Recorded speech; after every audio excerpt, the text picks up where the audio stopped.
Holidays can be one of the most triggering experiences if you're in recovery from an eating disorder, particularly if you're in some of the earlier stages of recovery and still focusing on a mechanical meal plan.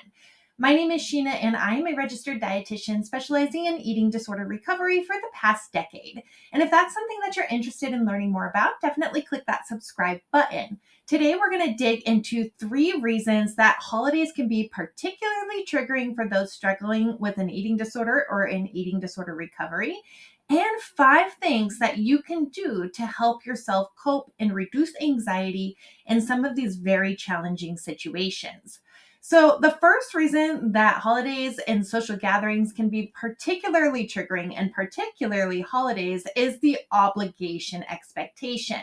We are often expected to show up to these events, regardless of everything else that we have going on in our lives.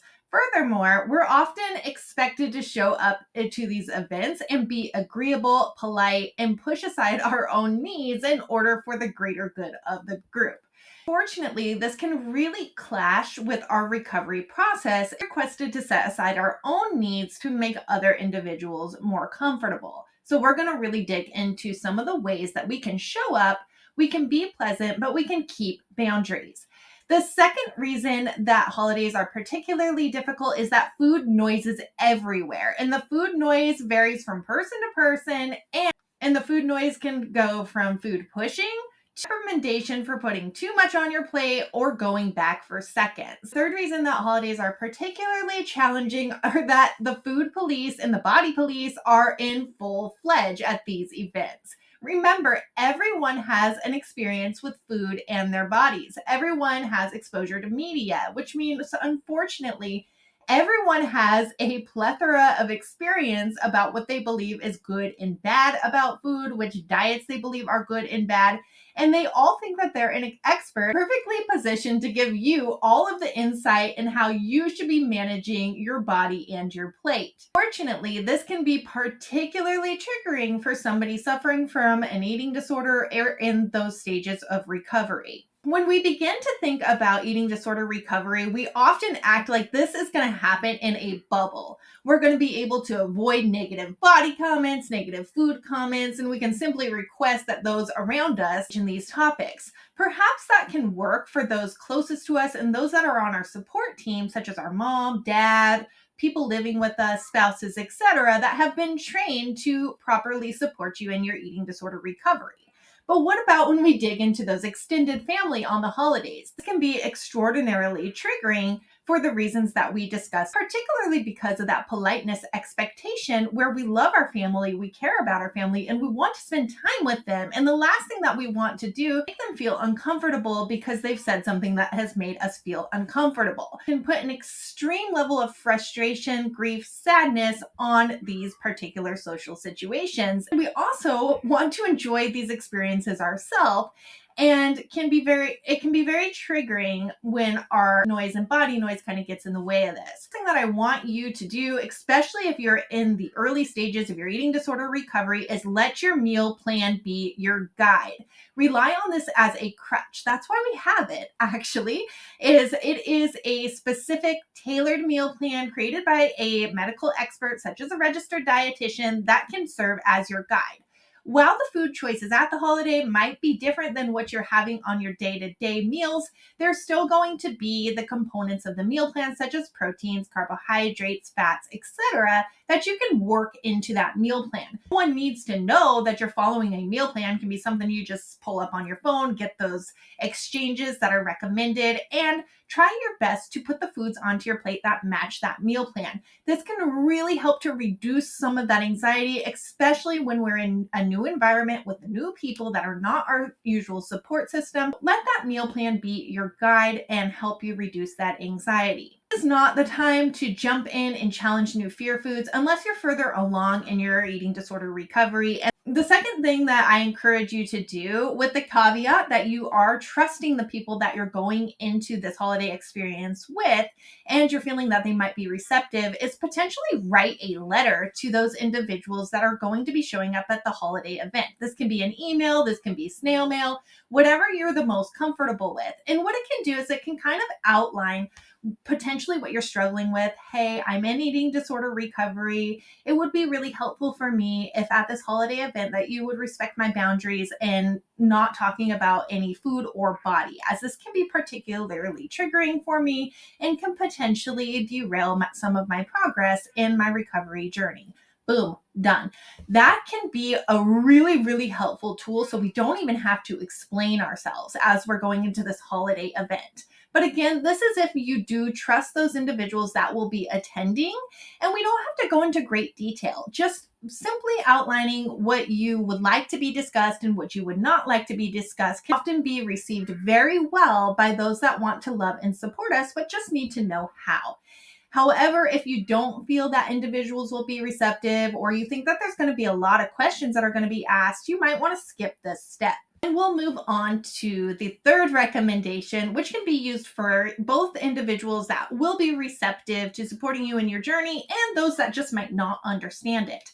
So the third thing that I want you to remember as you're moving into that holiday event is that you are not in the convincing business. There are probably going to be individuals that discuss food, that discuss body, that food shame, that food push, etc. And this is going to be a trigger.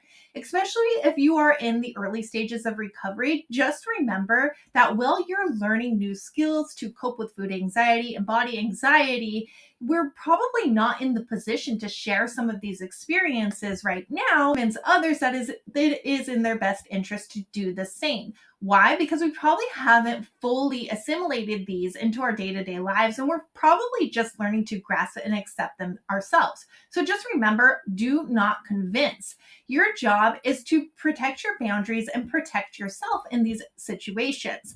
So the thing that can be really helpful for responding to some of these food, body, and weight compliments, especially if you're in those early stages, is to remember that no response is a response. In fact, this is one of my favorite ways to respond to food and body comments. Just don't say anything. And as soon as they start changing the topic, then jump in. Hey, did you see this new film over the weekend? What was your work schedule like this Saturday, etc. And really jump in full throttle as the subject changes. You will be surprised how big this can be received by others, even if they are not on the same body and food neutrality journey as you are. The second thing that I encourage is if you're really struggling with a lot of food and body comments coming at you that are really triggering, just leave the room. We don't have to participate in these. We don't even have to hear these. Is there another space, a safe space in the place that you're attending the holiday where you can just go chill by yourself? The next thing that I encourage people to do, if they're comfortable, potentially if they're further along in their recovery journey, is my favorite thing to say is I don't discuss weight, politics, or religion. I might also say things like, you shouldn't comment on somebody's body unless they're on fire. And these two statements are very powerful. They're not something that is going to require a lot of assertiveness, and they can be received very heavily by individuals at the party. The thing is they're not usually going to start a lot of conflict. So we can still follow that number one rule of show up and be pleasant and don't make waves while we're still setting those boundaries. Fourth thing that I want you to do as you're moving into these situations is to put your audience into groups. I like to put the people that I'm speaking with into a yes, no, and maybe pile. And again, this is probably for you if you're further along in recovery. So for example, if you're trying to be more food and body neutral, mom might be very receptive to this. And so we might put mom in the yes pile. Whereas Aunt Sally might be very into diets, very into clean eating, elimination, and we're just going to put her into a no pile. And then we might have Aunt Susie, who is simply curious about things.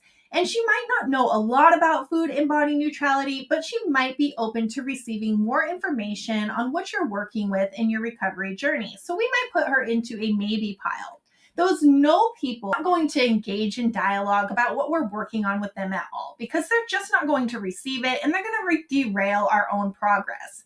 With those no people, we don't want to get into the convincing game. It is not our job to convince them that they should be food and body neutral. In that maybe category, we might be able to open some good dialogue and to help those individuals see a different approach into how they're looking at food and bodies. The fifth thing that I want to encourage you to do, especially if all these other things fail, as people begin to get confrontational, as the weight and body comments start to ramp up, as you start to set your boundaries, is something that I call visualization. So I actually want you to envision yourself in a full bodysuit of armor. And as these difficult comments come at you, instead of assimilating these all in and dwelling on them with that food and body noise, I want you to imagine that they're hitting your metal suit and they're just simply bouncing and rolling down that suit and off your body. And this can really help to separate us from those comments in those difficult and triggering times, which can be the holidays, and reserve those for another time where we can revisit with maybe a part of our support team, or when we're not under that immense pressure that can come with the holidays.